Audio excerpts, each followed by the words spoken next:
Nung una po na na-invite ako sa ganitong negosyo, sabi ko hindi ko tuloy niya, ang layo.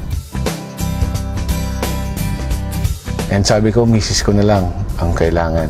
And nagustuhan ng misis ko, sabi ko, sige, tuloy mo na lang, susunduin na lang kita. Ang ginagawa ko, hinahatid sundo ko siya sa mga seminars, sa mga trainings. Kaso lang, kakasundo ko, kakapakinig ko ng mga seminar at orientation. Grabe, nabuang ako.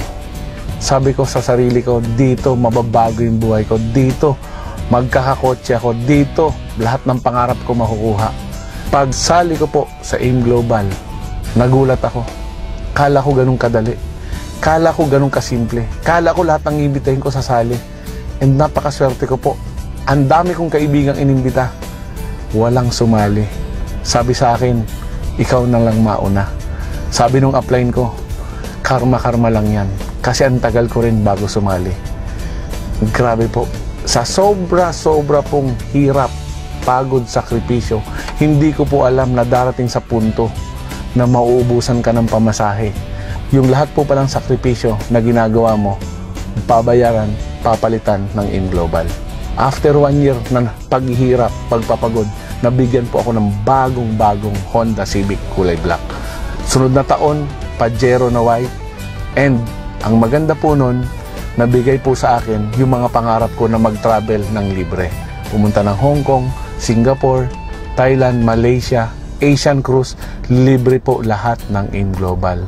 And ang pinakamaganda po nun, 2 beses na po akong nabigyan ng chance maging libreng pumunta sa Amerika.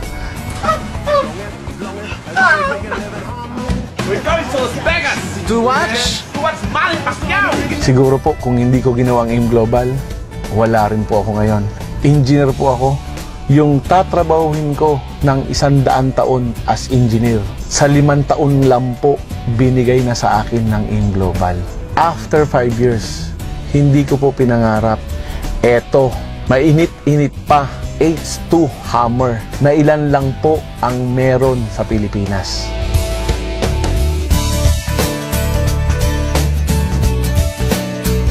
Global, number 1.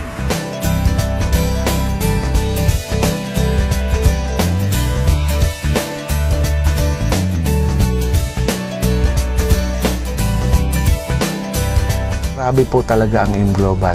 Sobra-sobrang blessing po ang ibinibigay.